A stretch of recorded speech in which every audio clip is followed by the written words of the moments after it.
Story time audio ബുക്സിലേക്ക് എല്ലാവർക്കും സ്വാഗതം. ജോയ്സിയുടെ സമദൂരം തുടരുന്നു. ഭാഗം 22. വൃത്ത അപ്പറഞ്ഞതൊന്നും ശരിക്കും മനസ്സിലാകാത്തതുപോലെ അയാളുടെ നേർക്ക് തുറച്ചു നോക്കി നിന്നു. മീനാക്ഷി ചുറ്റുപാടുകൾ നോക്കിക്കൊണ്ടിരുന്നു. അമ്മേ, അയാൾ ജാനകിയുടെ കൈത്തണ്ടയിൽ തോണ്ടി. ജയിലിൻ്റെ മതിലാണോ ചുറ്റിലും കാണുന്നത്? അല്ല, പാലക്കാട് കോട്ടയാ. അതിൻ്റെ ഒരു ഭാഗം മാത്രമാ സബ് ജയിൽ. ദിനേശനെ കണ്ടിട്ട് നമുക്ക് വേണമെങ്കിൽ കോട്ട മുഴുവൻ ചുറ്റിയെന്ന് കാണാം. അകത്തേക്ക് കയറിപ്പോയ ഗാർഡ് തിരികെ എത്തി ജാനകിയമ്മയുടെ പേര് വിളിച്ചു. വാ. ജാനകിയമ്മ മീനാക്ഷിയുടെ കൈക്ക് പിടിച്ചുകൊണ്ട് അയാളുടെ അടുത്തേക്ക് ചെന്നു. അയാൾ മുഖം കൊണ്ട് രാഗ്യം കാട്ടിയ ശേഷം മുമ്പേ നീങ്ങി. അവരെ സന്ദർശകർക്കുള്ള മുറിയിലെത്തിച്ചിട്ട് അയാൾ പറഞ്ഞു, പെട്ടെന്ന് തീർക്കണം. അഴിവാതിലുള്ള സെല്ലിന് മുമ്പിൽ ഒരു സ്ത്രീയും അവളുടെ അരികെ ഒരു കുട്ടിയും നിൽപ്പുണ്ടായിരുന്നു. കമ്പിയഴിക്കപ്പുറത്തൊരു യുവാവ്. ആ യുവതി കരയുകയും മൂക്കു പിഴിയുകയും ചെയ്യുന്നു. യുവാവ് സമാധാനിപ്പിക്കാൻ ശ്രമിക്കുന്നുണ്ട്. ഒരു ഗാർഡ് എല്ലാം നോക്കിക്കൊണ്ട് ഇപ്പുറത്ത് നിൽക്കുന്നു. അകത്തെവിടെയോ നിന്ന് ഒരാൾ അഴിവാതിലിനടുത്തേക്ക് വരുന്നത് അവർ കണ്ടു. മീനാക്ഷിക്ക് ആദ്യം അയാളെ മനസ്സിലായില്ല. ജയിൽ വേഷം അണിഞ്ഞ ഒരപരിചിതൻ. എണ്ണപുരളാതെ ചെമ്പിച്ച മുടിയും ഷേവ് ചെയ്യാതെ വളർന്ന കുറ്റിത്താടിയും ഒട്ടിയ കവിൾത്തടങ്ങളും കുഴിഞ്ഞ കണ്ണുകളും മെലിഞ്ഞ ശരീരവും. ആ കണ്ണിലെ അണയാത്ത വെളിച്ചമാണ് തിരിച്ചറിയാൻ അവളെ സഹായിച്ചത്. കൊള്ളിയാൻ മിന്നിയതുപോലെ നെഞ്ചിലൊരാന്തൽ. ഈശ്വരാ, ദിനേശേട്ടനാണോ ഇത്? പനങ്ങാട്ടിരിയിലെ കളത്തിൽ വെച്ച് താൻ കണ്ട പുറമേ പരിക്കനും അകമേ ഹൃദയാലുവുമായി യുവാവ്. അവനൊരിക്കൽ പറഞ്ഞ പദങ്ങൾ അവൾ ഓർത്തു. കരയുന്നവരുടെയും തളർന്നു നിൽക്കുന്നവരുടെയും കൂടെ ഞാനില്ല. മരണത്തിൻ്റെ മുമ്പിലായാലും ഉഷാറായിട്ട് നിൽക്കണം. പക്ഷേ അവൻ തളർന്നു പോയിരിക്കുന്നു. കൺതടങ്ങളിൽ കരുവാളിച്ചു കിടക്കുന്ന നിരാശയും നോട്ടത്തിൽ ചൂഴ്ന്ന ശൂന്യതയും അവൾ തിരിച്ചറിഞ്ഞു. അതൊരു കൊലയാളിയുടെ മുഖമല്ല. ആകെ ഒരു തെറ്റേ അവൻ ചെയ്തിട്ടുള്ളൂ. മാത്തൂർ വീടിൻ്റെ മുറ്റത്തു നിന്നും ആട്ടിയോടിക്കപ്പെട്ട പാവപ്പെട്ട ഒരച്ഛനെയും അയാളുടെ അശരണരായ 2 പെൺമക്കളെയും അവൻ തൻ്റെ വലങ്കൈ കൊണ്ട് താങ്ങി. അവൻ്റെ ദയനീയാവസ്ഥ കണ്ട് മീനാക്ഷിയുടെ കണ്ണുകൾ നിറഞ്ഞു. ആരുടെ മുമ്പിലും നട്ടെല്ല് വളയ്ക്കാതെ തനിക്ക് ഹിതകരമെന്ന് തോന്നിയത് ചെയ്തും പറഞ്ഞും സ്വതന്ത്രനായി ജീവിച്ചു പോന്നവനാണ്. തങ്ങളുമായുണ്ടായ സമ്പർക്കം അവനെ ഒരു കൊലപാതകിയാക്കി ജയിലിൽ എത്തിയിരിക്കുന്നു.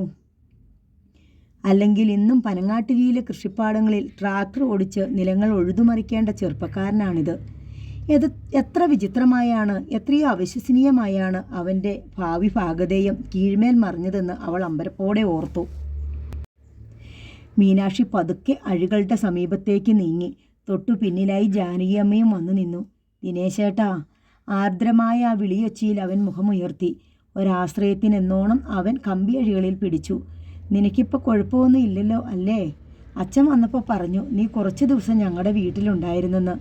മീനാക്ഷിയുടെ വലതുകൈ കമ്പിയഴികളിലൂടെ മെല്ലെ ഊർന്ന് അവൻ്റെ കയ്യന്മേൽ വന്ന് തടഞ്ഞു.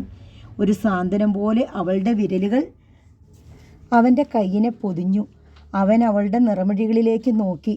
മാസങ്ങൾക്ക് മുമ്പ് ആർത്തയായി ആലംബഹീനയായി തന്നോടൊപ്പം പനങ്ങാട്ടിരിയിലെ കളത്തിലേക്ക് ഭയന്നും സംശയിച്ചും വന്ന മെലിഞ്ഞ പെൺകുട്ടിയല്ല. നാടോടികളുടേതുപോലുള്ള മുഷിഞ്ഞ വേഷവും എണ്ണ പുരളാതെ പാറിപ്പറക്കുന്ന തലമുടിയുമല്ല. വളരെ മാറിപ്പോയിരിക്കുന്നു. അഴകിൽ കടഞ്ഞെടുത്ത മണിമുത്തുപോലെ വിളങ്ങുന്ന സൗന്ദര്യദീപ്തി. കണ്ണിലും ഭാവത്തിലും ആത്മവിശ്വാസവും സുരക്ഷാബോധവും. ഒരു വിഷമമേ എനിക്കുള്ളൂ, അവൻ പറഞ്ഞു. ഞാനൊരു കൊലയാളിയായതിലല്ല, ശിക്ഷ കിട്ടുമല്ലോ എന്നോർത്തിട്ടുമല്ല. അവനെ കൊന്നതിൽ എനിക്കൊട്ടും കുറ്റബോധവും ഇല്ല. പക്ഷേ ആ നേരത്ത് ഞാൻ അതാണോ ചെയ്യേണ്ടിയിരുന്നത് എന്നോർത്തു മാത്രം. ഞാൻ അവളുടെ കൂടെ നിൽക്കണമായിരുന്നു. എങ്കിൽ കല്ലുമോളിപ്പോഴും ജീവനോടെ. അവൻ്റെ കണ്ടമിടറി. മീനാക്ഷി അഴികളിലേക്ക് നെറ്റി ചേർത്ത് ഒന്ന് വിതുമ്പി. എനിക്ക് അവളെ രക്ഷിക്കാൻ പറ്റിയില്ല, അത്രയേ ഉള്ളൂ വിഷമം, അവൻ പറഞ്ഞു നിർത്തി. മീനാക്ഷി തുവാലയെടുത്ത് തൻ്റെ കണ്ണുകൾ ഒപ്പി. ജാനകിയമ്മ അലിവോടെ ദിനേശനെ നോക്കി. നിന്റെ കേസ് വാദിക്കാൻ ഒന്നാന്തരം വക്കീലിനെ തന്നെയാണ് ഞാൻ ഏർപ്പാട് ചെയ്തിരിക്കുന്നത്. നീ ഒന്നുകൊണ്ടും പേടിക്കണ്ട മോനെ, ഞങ്ങളുണ്ട് നിന്റെ കൂടെ. അവൻ്റെ ചുണ്ടിൽ സ്വയം പരിഹസിക്കുന്ന വിധത്തിലുള്ള ഒരു വരണ്ട ചിരിയുണ്ടായി. പൊയ്ക്കോട്ടെ ഞാൻ, എന്നെ കാണാൻ വന്നല്ലോ, സന്തോഷം. അനുമതിക്ക് കാത്തു നിൽക്കാതെ അവൻ പിന്തിരിഞ്ഞ് നടന്നു. ജാനകിയമ്മയും മീനാക്ഷിയും കോട്ടയുടെ അങ്കണത്തിലേക്ക് ഇറങ്ങി വന്നു. മീനാക്ഷിയുടെ കണ്ണുകൾ കലങ്ങിയിരുന്നു. ദിനേശനുമായുള്ള കൂടിക്കാഴ്ച അവളുടെ മനസ്സിനെ വല്ലാതെ ഉലച്ചിട്ടുണ്ടെന്ന് ജാനകിയമ്മയ്ക്ക് മനസ്സിലായി. മോളെ, നിനക്ക് കോട്ട കാണണമെങ്കിൽ നമുക്കിപ്പം തന്നെ ചുറ്റി നടന്ന് കാണാം. അവളുടെ ശ്രദ്ധ തിരിക്കാൻ അവർ പറഞ്ഞു. വേണ്ടമ്മേ, നമുക്ക് വീട്ടിൽ പോകാം. സപ്ലൈ ഓഫീസിൻ്റെ മുമ്പിലാണ് കാർ പാർക്ക് ചെയ്തിരുന്നത്. അവർ കാറിൽ ചെന്ന് കയറി. കൊല്ലങ്കോട്ടേക്കുള്ള തിരിച്ചു പോകുമ്പോൾ മീനാക്ഷി എന്തൊക്കെയോ ദുഃഖചിന്തകളിൽ മുഴുകിയിരുന്നു. നീ എന്താ മോളെ ഇങ്ങനെ വിഷമിച്ചിരിക്കുന്നേ? ഡ്രൈവ് ചെയ്യുന്നതിനിടയിൽ ജാനകിയമ്മ അവളെ നോക്കി. ഒന്നുമില്ലമ്മേ, ദിനേശനെ കാണാൻ നിന്നെ കൂട്ടിക്കൊണ്ടു വന്നത് അബദ്ധമായി അല്ലേ? ഇല്ലമ്മേ, ഒന്ന് കാണാൻ ഞാൻ ഒരുപാട് ആശിച്ചതാ. ഇപ്പം തോന്നണില്ലേ വേണ്ടായിരുന്നെന്ന്? അവൾ നിഷേധാർത്ഥത്തിൽ തലയാട്ടി. ഗോപിമാമൻ്റെ വീട്ടിൽ ഞാൻ താമസത്തിന് ചെന്നപ്പോൾ അവർക്കെല്ലാം എന്നോട് ദേഷ്യമായിരുന്നു, രാഹിമോൾക്കൊഴികെ. അന്ന് അതിൻ്റെ അർത്ഥം എനിക്ക് മനസ്സിലായില്ല. ഇപ്പോൾ ശരിക്കും മനസ്സിലാവണുണ്ട്. അവരെന്നെ അടിച്ചിറക്കിയില്ലല്ലോ, അവിടെ താമസിക്കാൻ എന്നെ അനുവദിച്ചല്ലോ, എനിക്ക് ചോറ് തന്നല്ലോ. വേറെ ആരാണെങ്കിലും ചെയ്യുമോ? ഞങ്ങൾ കാരണമല്ലേ ദിനേശേട്ടന്? അവൾ പെട്ടെന്ന് തുവാല കൊണ്ട് നിറഞ്ഞ കണ്ണുകൾ ഒപ്പി. ജാനകിയമ്മ റോഡരികു ചേർത്ത് കാർ നിർത്തി. ഒക്കെ ഓരോ വിധിയാണെന്ന് കരുതിയാൽ മതി. അവർ അവളെ ആശ്വസിപ്പിക്കാൻ ശ്രമിച്ചു. ദിനേശേട്ടൻ എന്ത് തെറ്റാ അമ്മേ ചെയ്തേ? ആരോരുമില്ലാത്ത ഞങ്ങളെ സഹായിച്ചു എന്നല്ലാതെ.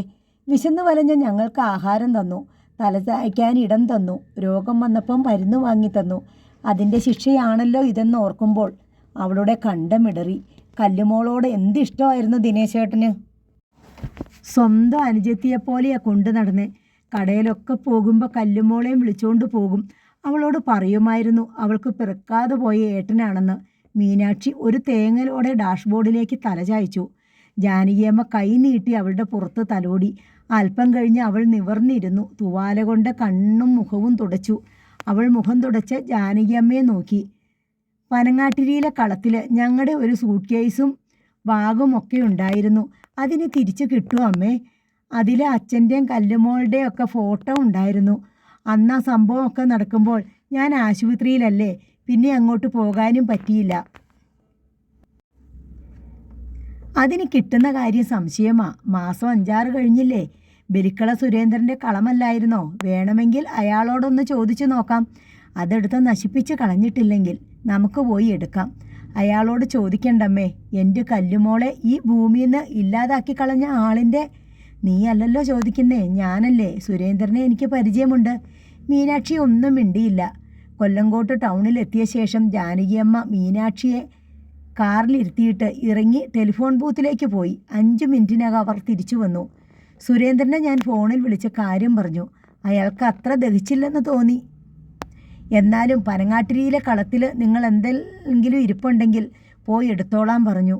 കളത്തിലിപ്പോൾ പൊള്ളാച്ചിയിൽ നിന്ന് വന്ന പണിക്കാരാത്രേ താമസം. മീനാക്ഷി മൗനമായി ഇരുന്നു. വീട്ടിൽ ചെന്ന ഊണ് കഴിച്ചിട്ട് വൈകുന്നേരമോ നാളെയോ മറ്റോ പോകാം അല്ലേ? അതിനും മറുപടി ഉണ്ടായില്ല. കാർ റോഡരികിൽ ഇല്ലിമുള്ളിൻ്റെ പടർപ്പുകൾ കൊണ്ട് കെട്ടിയ വേലിയോട് ചേർന്ന് നിന്നു. ഗേറ്റ് ഒരു പാളി തുറന്നു കിടന്നിരുന്നു. ജാനകിയമ്മ ഹോണടിച്ചപ്പോൾ ഒരു തമിഴൻ വന്ന് മറ്റേ പാളി കൂടി തുറന്നു. ജാനകിയമ്മ കാർ തന്നെ തിരിച്ച് കളപ്പുരമുറ്റത്തേക്ക് ഓടിച്ച് കയറ്റി. വിളവെടുത്ത് കൂട്ടിയ നിലക്കടല ഒതുക്കിക്കൊണ്ട് 2 സ്ത്രീകളും ഒരു കുട്ടിയും നിരപ്പായ പാറമേൽ ഇരിപ്പുണ്ടായിരുന്നു. കാർ ചെല്ലുന്നത് കണ്ട് അവർ ഭവ്യതയോടെ എഴുന്നേറ്റു. കാർ നിർത്തിയ ശേഷം ജാനകിയമ്മ ഇറങ്ങി വരാൻ മീനാക്ഷിയെ കണ്ണു കാണിച്ചു. മീനാക്ഷി ഇറങ്ങി. ഏതാനും മാസങ്ങൾക്ക് മുമ്പ് ദിനേശേട്ടനോടൊപ്പം താനും അച്ഛനും കല്ലുമോളും കൂടി ഇവിടെ ആദ്യമായി വന്നത് അവൾ ഓർത്തു. താഴെ ചിറ നിറഞ്ഞ് പായൽ മൂടിക്കിടക്കുന്നു. എല്ലാം പഴയതുപോലെ തന്നെ. ദിനേശേട്ടൻ ഓടിച്ചിരുന്ന നിലമുഴുന്ന ട്രാക്ടർ മാത്രം കാണാനില്ല. താനും കല്ലുമോളും ദിനേശേട്ടനും കൂടി നിലാവത്ത് ഇതേ പാറമേൽ സംസാരിച്ചിരുന്നത് കൂടി അവളുടെ ഓർമ്മയിലെത്തി. ആരാ? ഗേറ്റ് തുറന്ന തമിഴൻ വിനയത്തോടെ ചോദിച്ചു. ഞാൻ ജാനകിയമ്മ. നിങ്ങളാണോ ഇപ്പോൾ ഈ കളം നോക്കുന്നത്? ആ, അയാൾ തലയാട്ടി. എന്താ പേര്? രാമൻ. നിങ്ങളുടെ മുതലാളി പറഞ്ഞിട്ടാ ഞങ്ങൾ വന്നത്. ഇവിടെ തളത്തിൽ ഞങ്ങളുടെ ചില സാധനങ്ങൾ ഇരിപ്പുണ്ട്. ഒരു സൂട്ട് കേസും. പിന്നെ ജാനകിയമ്മ മീനാക്ഷിയെ നോക്കി. ഒരു ബാഗും. മീനാക്ഷി പൂരിപ്പിച്ചു. രാമൻ അവരെ കളപ്പുരയിലേക്ക് കൂട്ടിക്കൊണ്ടുപോയി. പത്തായത്തിനു മീതെയുള്ള പലകത്തട്ടിൽ മാറായിലയിലും പൊടിയിലും പുതഞ്ഞിരുന്ന പെട്ടിയുടെ നേർക്ക് വിരൽ ചൂണ്ടി. അത് തങ്ങളുടേത് തന്നെയാണെന്ന് മീനാക്ഷി തിരിച്ചറിഞ്ഞു. ബാഗിനെപ്പറ്റി രാമന് ഒരറിവുമില്ല. അങ്ങനെ ഒരു സാധനം അയാൾ അവിടെ കണ്ടിട്ടേയില്ലത്രേ. ജാനകിയമ്മയും മീനാക്ഷിയും കൂടി അവിടെ എല്ലാം തിരഞ്ഞു, കിട്ടിയില്ല. റെക്സിൻ കൊണ്ടുള്ള ആവരണം പൊളിഞ്ഞ് ഹാർഡ് ബോർഡ് പുറത്ത് കാണാവുന്ന ആ പഴഞ്ചൻ പെട്ടി എടുത്തുകൊണ്ട് ജാനകിയമ്മയും മീനാക്ഷിയും വെളിയിൽ വന്നു. പെട്ടി പൂട്ടി ഇട്ടിരിക്കുകയാണ്. അത് കല്ലുമോൾ യാത്രയാകും മുമ്പ് ചെയ്തതായിരിക്കുമെന്ന് മീനാക്ഷി ഊഹിച്ചു. മാറാല തട്ടിക്കുടഞ്ഞ ശേഷം ജാനകിയമ്മ സൂട്ട് കേസ് കാറിൽ കൊണ്ടുവച്ചു. കാറിൽ കയറും മുമ്പ് മീനാക്ഷി ആ കളപ്പുരയിലേക്കും കൃഷിഭൂമിയിലേക്കും നോക്കി ആരെയോ തിരയുന്നത് പോലെ ഏതാനും നിമിഷം നിന്നു.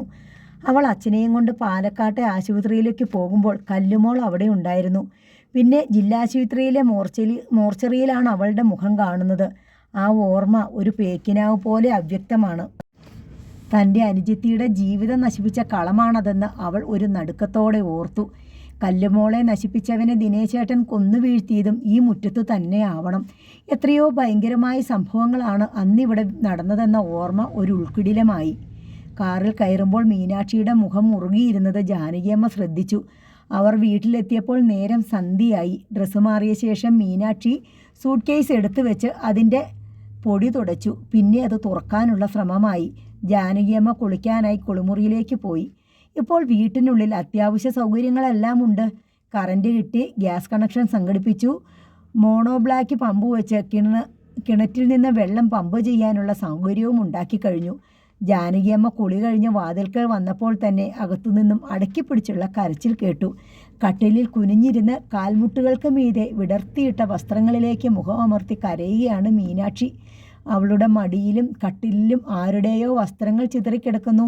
പാവാടകൾ, ബ്ലൗസുകൾ, പുസ്തകങ്ങൾ, ബുക്കുകൾ, ഏതാനും ഫോട്ടോകൾ, കുപ്പിവളകൾ സൂക്ഷിച്ചു വെച്ചിരുന്ന ചെറിയ ബോക്സ്, ഒരു ഡയറി, ഹെയർ പിന്നുകൾ, 3-4 ഹെയർ ബാൻഡുകൾ, പേനയും പെൻസിലും, എല്ലാറ്റിനും അപ്പുറത്ത് തുറന്നു വെച്ച സൂട്ട് കേസും.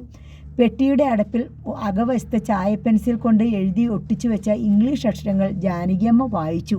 കല്യാണി. അത് കല്യാണിയുടെ വക സ്ഥാവര ജംഗമങ്ങൾ സൂക്ഷിച്ചിരുന്ന പെട്ടിയാണെന്ന് ജാനകിയമ്മ ഊഹിച്ചു. പോസ്റ്റ് കാർഡ് വലിപ്പത്തിലുള്ള പഴയതും താളുകൾ കീറി തുടങ്ങിയതുമായ ഒരു പ്ലാസ്റ്റിക് ആൽബത്തിലാണ് ഫോട്ടോകൾ. ജാനകിയമ്മ ആ ഫോട്ടോകൾ നോക്കി. വാസുവേട്ടൻ്റെ കൂടെ ഒരു സ്ത്രീയും 2 ചെറിയ കുട്ടികളും. ബ്ലാക്ക് ആൻഡ് വൈറ്റ് ഫോട്ടോയാണത്. വാസുവേട്ടൻ്റെ മുഖം വ്യക്തമാണ്, സ്ത്രീയുടേത് മഞ്ഞ നിറം കലർന്ന അവ്യക്തമായി. കുട്ടികൾ മീനാക്ഷിയും കല്യാണിയുമാണെന്ന് ജാനകിയമ്മ ഊഹിച്ചു. കല്യാണിയും മീനാക്ഷിയും ഒന്നിച്ചു നിൽക്കുന്ന കളർ ഫോട്ടോ. മീനാക്ഷിക്ക് 15-16 വയസ്സുള്ളപ്പോഴത്തേതാണെന്ന് തോന്നി. കല്യാണി ഹാഫ് സ്കേർട്ടിട്ട ബാലികയാണ്. കല്യാണിയും മീനാക്ഷിയും ഒന്നിച്ചുള്ള 2 ഫോട്ടോകൾ. അതിന് വലിയ കാലപ്പഴക്കമില്ല. 2 പേരുടെയും പാസ്പോർട്ട് വലിപ്പത്തിലുള്ള ഓരോ പടങ്ങളും കണ്ടു.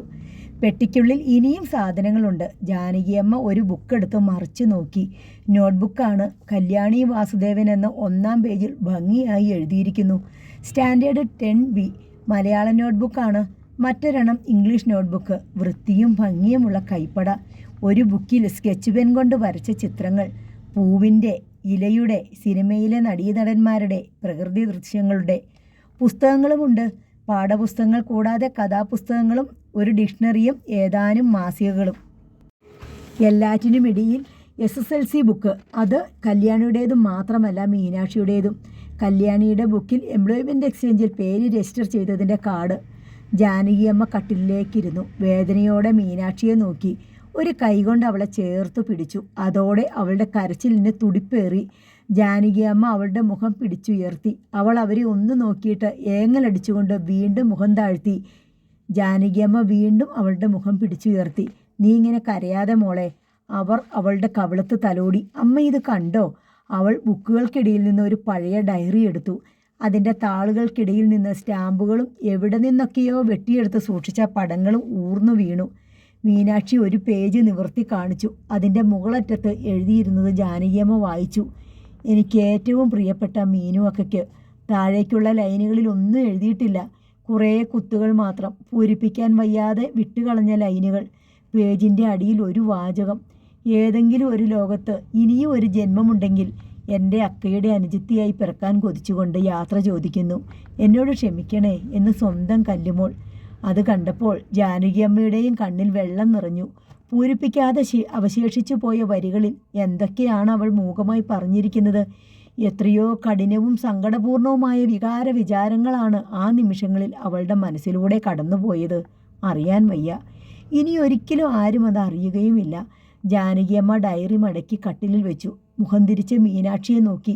കണ്ണീരിൽ കുതിർന്നിരിക്കുകയാണവൾ. മോളെ, എല്ലാം സംഭവിച്ചു പോയില്ലേ, ഇനി തിരുത്താൻ പറ്റില്ലല്ലോ. പോണേന് മുമ്പ് അവൾ എന്നോടൊരു വാക്ക് പറഞ്ഞില്ലല്ലോ എന്നായിരുന്നു ഇത്രയും നാളും എൻ്റെ വിഷമം. ഏങ്ങലടിച്ചുകൊണ്ട് മീനാക്ഷി പറഞ്ഞു. ഇത് ഞാൻ എങ്ങനെ സഹിക്കും അമ്മേ? അവൾ എഴുതി വച്ചിരിക്കുന്നത് കണ്ടില്ലേ? ജാനകിയമ്മ അവളുടെ മുഖം പിടിച്ച് തൻ്റെ നെഞ്ചിലേക്ക് അണച്ചു. അവളുടെ ശിരസിൽ അമർത്തി തഴുകി. എന്നെ ശപിച്ചേക്ക് മോളെ. ഞാനെന്നൊരു വാക്കു പറഞ്ഞിരുന്നെങ്കിൽ ഇതൊന്നും സംഭവിക്കില്ലായിരുന്നു. ആത്മവേദനയോടെ അവർ തുടർന്നു. മാത്തൂരിൽ അഭയം തരണ്ട, മറ്റെവിടെയെങ്കിലും ഒരു താമസ സൗകര്യം തരാൻ പറ്റുമായിരുന്നു എനിക്ക്. മീനാക്ഷിയെ മടിയിലേക്ക് ചായച്ച് കിടത്തി അവളെ തഴുകിയും തലോടിയും ആശ്വസിപ്പിക്കാൻ ശ്രമിക്കുന്നതിനിടയിൽ അവർ പറഞ്ഞുകൊണ്ടിരുന്നു. പകരം ഞാൻ എന്താ ചെയ്തത്? ഒരിടത്തും ഗതി കിട്ടാതെ ഒടുക്കം 2 പെൺമക്കളെയും കൂട്ടി എൻ്റെ അടുത്ത് ആശ്രയം തേടി വന്ന വാസുവേട്ടനെ ഞാൻ ആട്ടി ഓടിച്ചു. ഞാനെന്നൊരു അഭയസ്ഥാനം ചൂണ്ടിക്കാണിച്ചു തന്നിരുന്നെങ്കിൽ നിന്റെ കല്ലുമോള് മരിക്കുവോ? ദിനേശൻ ഒരു കൊലപാതകിയാവുമോ? വാസുവേട്ടൻ ആശുപത്രിയിൽ കിടന്ന് കല്ലുമോളെ നിന്നെ ഓർത്ത് ചങ്കുപൊട്ടി ഗദ്ഗതം കൊണ്ട് ജാനകിയമ്മയുടെ വാക്കു മുറിഞ്ഞു. എനിക്കിനി ഒരിക്കലും അതിനൊന്നും പരിഹാരം ചെയ്യാൻ പറ്റില്ലല്ലോ മോളെ. എൻ്റെ ഉള്ളിൽ കിടന്ന് നീറുന്ന തീരാ വേദനയാ അത്. ഞാൻ മരിച്ചാലും അത് മാഞ്ഞു പോകുമോ? ഇല്ല. മീനാക്ഷിയുടെ കവിളത്ത് ഒരു ചുടുനീർത്തുള്ളി വീണു ചിതറി. അവൾ അമ്പരപ്പിൽ പിടഞ്ഞു മുഖമുയർത്തി. അമ്മേ! അവൾ അവരുടെ മുഖം പിടിച്ച് മെല്ലെ ഉലച്ചു. അപ്പോൾ ഉതിർന്നു വീണ കണ്ണുനീർ അവളുടെ വിരലിനുള്ളിൽ പടർന്നു. സത്യം പറ മോളെ, നിനക്ക് എന്നോട് ഉള്ളിലൊരു ദേഷ്യമില്ലേ ഞാനെന്ന് നിങ്ങളെ തള്ളിക്കളഞ്ഞതിൽ? ഇല്ലേ? മീനാക്ഷി നിഷേധരൂപേണ തലയാട്ടി. കാണും, എനിക്കറിയാം. നിന്നെ മാത്തൂരേക്ക് വിളിച്ചുകൊണ്ട് പോന്നെങ്കിലും ഞാൻ സ്നേഹമായിട്ടല്ലല്ലോ നിന്നോട് പെരുമാറിയത്. ദേഷ്യത്തിലേ ഞാൻ സംസാരിച്ചിട്ടുള്ളൂ. ഇല്ലമ്മേ. അവൾ അവരുടെ കൈത്തലം പിടിച്ച് ഉമ്മ വെച്ചിട്ട് പറഞ്ഞു. മാത്തൂര് വെച്ച് അമ്മ എന്നോട് ദേഷ്യപ്പെട്ടിട്ടുണ്ടായിരിക്കും. എന്നാലും അമ്മയ്ക്ക് എന്നോട് സ്നേഹമായിരുന്നെന്ന് എനിക്കറിയാം. അമ്മയുടെ മുഖത്ത് നോക്കുമ്പോൾ എനിക്കറിയായിരുന്നു. അമ്മ എൻ്റെ അടുത്ത് വരുമ്പോൾ എനിക്ക് എന്തൊരാശ്വാസമായിരുന്നു. വഴക്കു പറയാനാണെങ്കിൽ പോലും അമ്മ എൻ്റെ അരികിൽ ഒന്ന് വന്നിരുന്നെങ്കിലെന്ന് ഞാൻ എന്തുമാത്രം കൊതിച്ചിട്ടുണ്ട്. അമ്മയ്ക്ക് എന്നോട് സ്നേഹമില്ലെങ്കിൽ എനിക്കങ്ങനെ തോന്നുമോ? എനിക്ക് വേണ്ടിയല്ലേ അമ്മ മക്കളോടെല്ലാം പിണങ്ങിയത്? മറിയൂരിന്ന് ഭൈരവൻ വന്നപ്പോൾ അമ്മയ്ക്ക് എന്നെ ഒഴിവാക്കാമായിരുന്നു. അതുപോലും ചെയ്തില്ല. ഒരിടത്തും അമ്മ എന്നെ കൈവിട്ടില്ല. സ്നേഹമില്ലാഞ്ഞിട്ടാണോ അത്? അവസാനം എനിക്ക് വേണ്ടിയിട്ട് വീടും സ്വത്തും എല്ലാം ഉപേക്ഷിച്ച് എൻ്റെ സ്വന്തം അമ്മ പോലും എന്നെ ഇതുപോലെ. ജാനകിയമ്മയ്ക്ക് അത് മതിയായിരുന്നു. അവർ വിതുമ്പി കരഞ്ഞുകൊണ്ട് അവളുടെ നെറ്റിയിലും കണ്ണിലും നെറുകയിലും എല്ലാം ചുംബിച്ചു. ഒരു പിഞ്ചു പൈതലിനെ എന്ന പോലെ അവളുടെ മുഖം തൻ്റെ നെഞ്ചിലേക്ക് അമർത്തിപ്പിടിച്ച് ഒരു നിർവൃതിയിൽ മുഴുകി അവർ ഇരുന്നു. മീനാക്ഷി നനഞ്ഞ കൺപീലികൾ പൂട്ടി ഒരു തൊട്ടിലിൽ എന്ന പോലെ അവരുടെ നെഞ്ചിൽ പറ്റിക്കിടന്നു. ഒരിക്കൽ കൂടി അവളുടെ മൂർധാവിൽ ചുംബിച്ചിട്ട് വാത്സല്യം കിനിയുന്ന സ്വരത്തിൽ അവർ പറഞ്ഞു. അച്ഛനും അമ്മയും അനുജത്തിയും ആരും ഇല്ലല്ലോന്നോർത്ത് എൻ്റെ കുട്ടി വിഷമിക്കണ്ട കേട്ടോ. നിൻ്റെ അച്ഛനും അമ്മയും അനുജത്തിയും എല്ലാം ഞാനായിക്കോളാം. നിന്നെയെങ്കിലും എനിക്ക് രക്ഷിക്കണം. ആ ഒരു പ്രായശ്ചിത്തമല്ലേ എനിക്ക് ഈ ജീവിതത്തിൽ ചെയ്യാൻ പറ്റൂ. അവരുടെ ഒച്ച നേർത്ത് നിലച്ചു. പിന്നെ പുതുതായി വാങ്ങി മേശപ്പുറത്ത് വെച്ച ടൈം പീസിൻ്റെ ഒച്ച മാത്രം നിശബ്ദതയുടെ ഹൃദയമിടിപ്പ് പോലെ അവശേഷിച്ചു. രാവിലെ പത്രം വായിച്ചുകൊണ്ട് മുറ്റത്തേക്കുള്ള സിമൻറ്റ് പടിയിൽ ഇരിക്കുകയായിരുന്നു ജാനകിയമ്മ.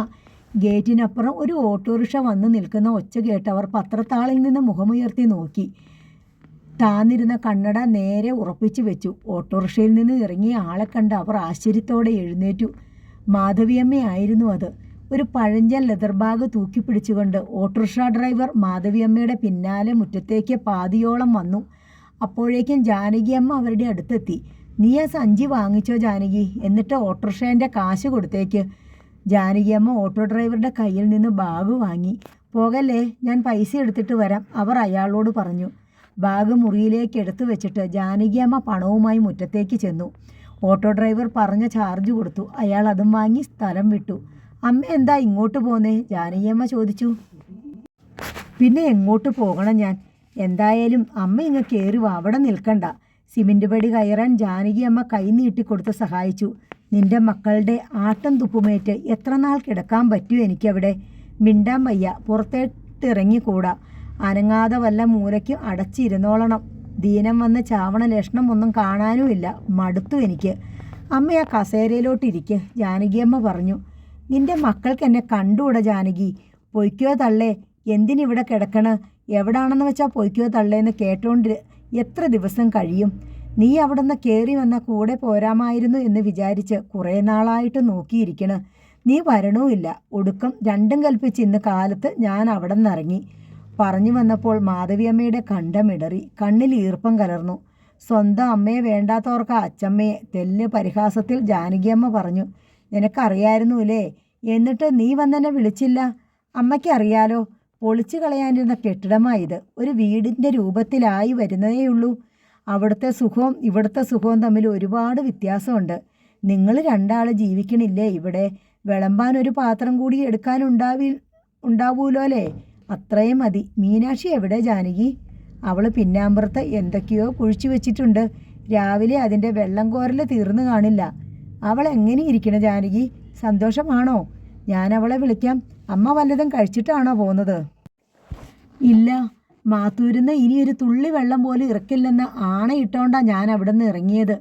അതെന്തായാലും നന്നായി. നമുക്കിതൊരു അഗതി കേന്ദ്രമാക്കാം. ആർക്കും വേണ്ടാത്തവരുടെ വീട്. മാധവിയമ്മ അവിടെ കണ്ണോടിച്ചിട്ട് പറഞ്ഞു. ഇതിപ്പോൾ കണ്ട ഒരു വീട് തന്നെയാണല്ലോ ജാനകി. കുറേ പണി കഴിച്ചിട്ടാ, എന്നാലും ഇനിയും പലതും ചെയ്യാനുണ്ട്.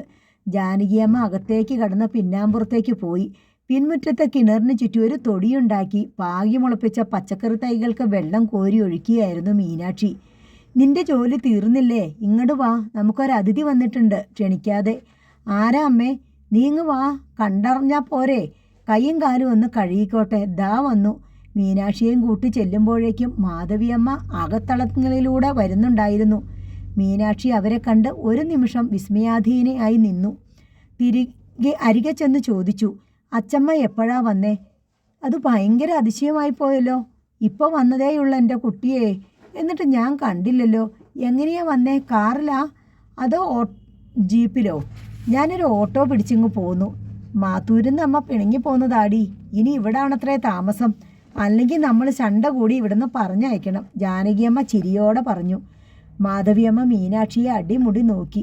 ആകെ ഒരു മാറ്റം. വേഷത്തിലും ഭാവത്തിലും മാത്രമല്ല, ഉടലാകെ ഒരു അഴകും മിനുക്കും തുടിക്കുന്നു. അവിടുന്ന് കരഞ്ഞു പിഴിഞ്ഞിറങ്ങിപ്പോന്ന മീനാക്ഷി അല്ലല്ലോ ജാനകി ഇത്, മാധവിയമ്മ ആശ്ചര്യപൂർവ്വം പറഞ്ഞു. ജാനകിയമ്മ അഭിമാനപൂർവ്വം മീനാക്ഷിയെ നോക്കി. അവൾക്ക് നാണം വന്നു. അമ്മയ്ക്ക് കുടിക്കാൻ എന്തെങ്കിലും എടുക്ക്. രാവിലെ ഒന്നും കഴിക്കാതെ പുറപ്പെട്ടു പോന്നതാ.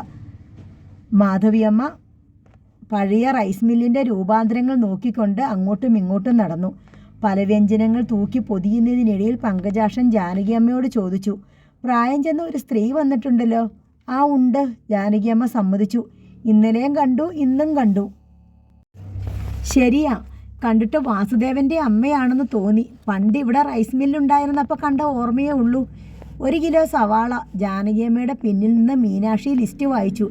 ഈ കുട്ടിയോട് ചോദിച്ചാൽ നുണയേ പറയൂ, പങ്കജാക്ഷൻ പറഞ്ഞു. ജാനകിയമ്മയുടെ സ്വന്തം മോളാണോ എന്ന് ചോദിച്ചപ്പോൾ അതേന്ന്. ജാനകിയമ്മയ്ക്ക് 5 മക്കളില്ലേന്ന് ചോദിച്ചപ്പോൾ 1 ഉള്ളെന്ന്. ഇവളെന്താണോ പറയുന്നതെന്ന് വെച്ചാൽ പങ്കജാക്ഷൻ അതങ്ങ് വിശ്വസിച്ചോളൂ. അത് തിരുത്താനൊന്നും ഞാനില്ല, ജാനകിയമ്മ ചിരിയോടെ പറഞ്ഞു. എന്നാലും അതല്ലല്ലോ സത്യം. ഏതാ സത്യമെന്ന് ഇപ്പോൾ എനിക്കും അറിഞ്ഞുകൂടാ പങ്കജാക്ഷ, ജാനകിയമ്മ പറഞ്ഞു. പങ്കജാക്ഷൻ മീനാക്ഷിയെ നോക്കി.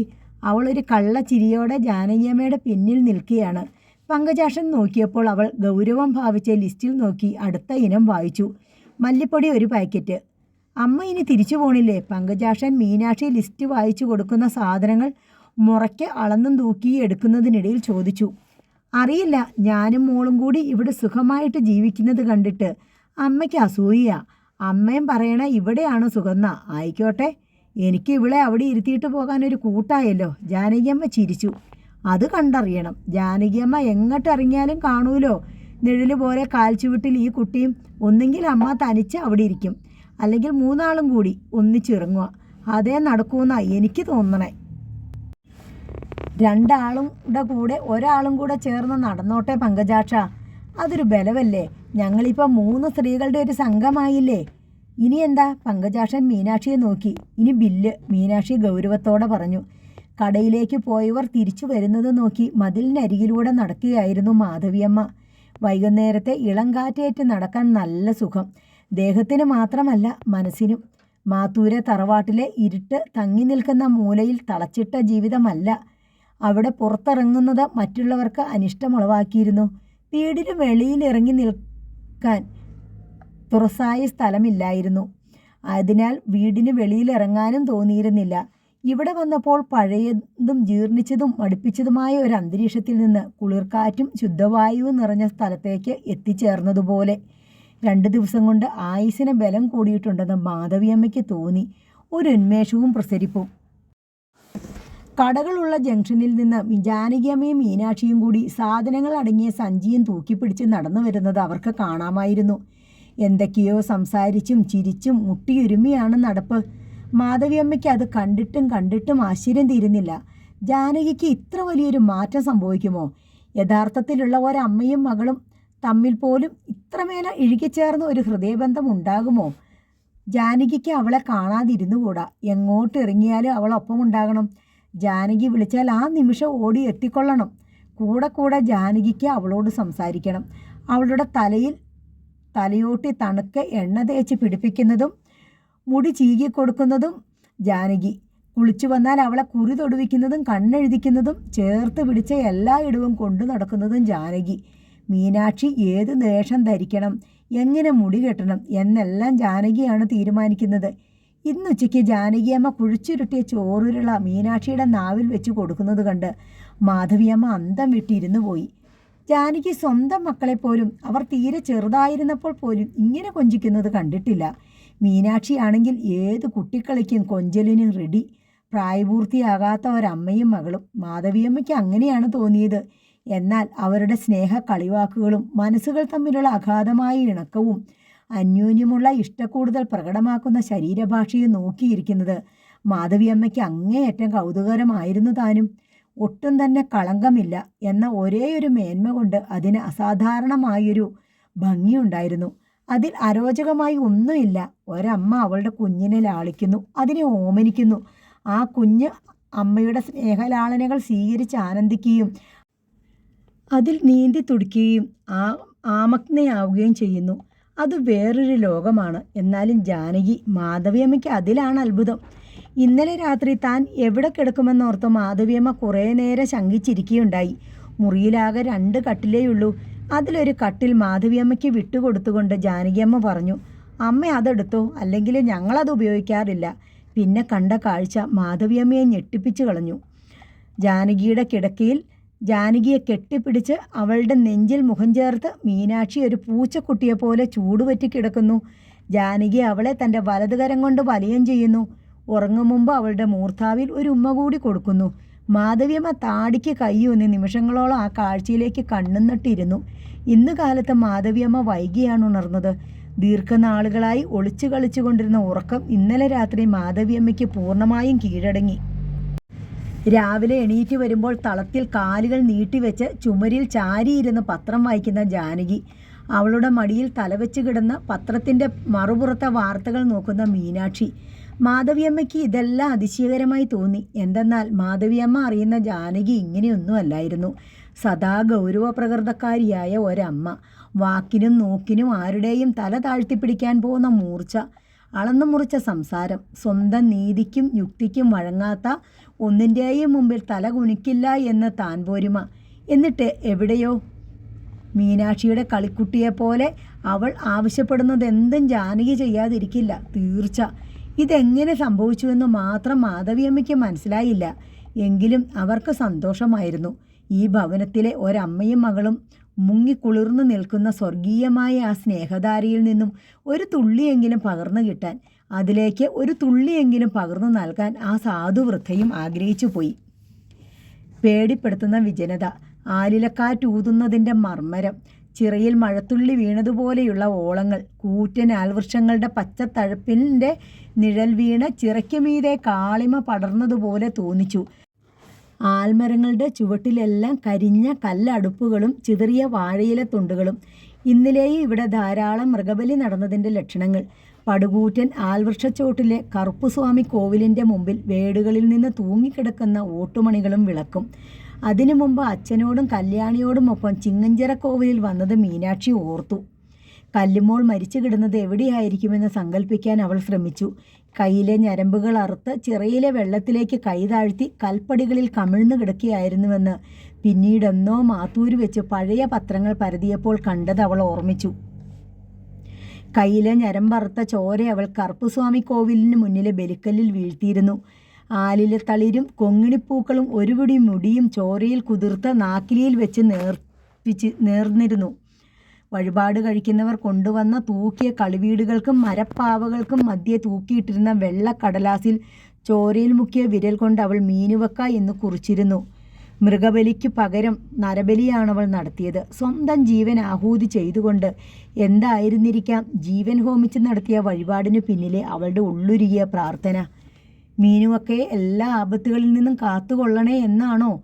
മീനുവക്കയ്ക്കെതിരെ തല ഉയർത്തുന്ന ശത്രുക്കളെ പരാജിതരാക്കണേ എന്നാണോ? തന്നെ സ്നേഹിക്കാനും സംരക്ഷിക്കാനും എല്ലായ്പ്പോഴും ആരെങ്കിലും ഉണ്ടായിരിക്കണേ എന്നാണോ? ആ നേർച്ചക്കുരുതിയുടെ ഫലമാണോ താൻ ഇന്നനുഭവിക്കുന്ന സ്നേഹവും സംരക്ഷണവും ആനന്ദവും? കല്ലുമോളെ, നീ പ്രാർത്ഥിച്ചതുപോലെ നിന്റെ മീനുവക്ക സുഖമായിരിക്കുന്നു എന്ന് രഹസ്യമായി മന്ത്രിക്കാൻ അവൾ ഇപ്പോൾ കൊതിച്ചു. ആൽവൃക്ഷങ്ങളുടെ ഇരുണ്ട തണലിൽ മൂകതയിൽ ആഴ്ന്നു കിടക്കുന്ന ആ ചിറയിലും പരിസരത്തും കല്ലുമോളുടെ ആത്മസാന്നിധ്യമുണ്ടെന്ന് അവൾക്ക് തോന്നി. ആൽമരച്ചില്ലകൾക്കിടയിൽ പക്ഷി ചിറകടിച്ചതുപോലെ ഒരു കാറ്റിളകി മീനാക്ഷിയുടെ സാരിത്തലപ്പ് കാറ്റത്തു പാറി. കോവിലിനു മുന്നിൽ വീടുകളിൽ നിന്ന് ഞാന്നു കിടന്ന കുടമണികൾ മെല്ലെ ശബ്ദിച്ചു. ചിറയുടെ പടിയിൽ നിന്ന മീനാക്ഷിയുടെ കാലിൽ ഒരാളക്കൈ നീന്തി തുടിച്ചു വന്ന് തൊട്ടു. ഒരു കോരിത്തരിപ്പിൽ അവളുടെ രോമകൂപങ്ങൾ എഴുന്നു നിന്നു. കാറിനരികെ നിന്ന മീനാക്ഷിയെ തന്നെ നോക്കുകയായിരുന്നു ജാനകിയമ്മ. അവൾ വല്ലാതെ വികാരാധീനയാണെന്ന് അവർക്ക് തോന്നി. മീനാക്ഷി വളരെ നിർബന്ധിച്ചിട്ടാണ് ജാനകിയമ്മ അവളെ ചിങ്ങഞ്ചിറ കോവിലിൽ കൊണ്ടുപോകാമെന്ന് സമ്മതിച്ചത്. ഇവിടെ ആത്മാഹൂതി നടത്തിയ അനുജത്തിയെപ്പറ്റിയുള്ള ഓർമ്മ അവളെ കരയിക്കുമോ എന്നായിരുന്നു അവരുടെ പേടി. ഇല്ലെന്ന് മീനാക്ഷി ആണയിട്ട് പറഞ്ഞതുകൊണ്ടാണ് കൂട്ടിക്കൊണ്ടുവന്നത്. ഏറെ നേരം അവൾ അങ്ങനെ നിൽക്കുന്നത് ശരിയല്ലെന്ന് ജാനകിയമ്മയ്ക്ക് തോന്നി. അവർ അടുത്തേക്ക് ചെന്നു. മോളെ, മതി, വാ. മീനാക്ഷി തലതിരിച്ച് നോക്കി. അമ്മേ, അല്പനേരം കൂടി. വേണ്ട, ഇവിടുന്ന് കരഞ്ഞു പിഴിഞ്ഞ് തിരിച്ചു പോകാനല്ലേ. നോവൽ തുടരും.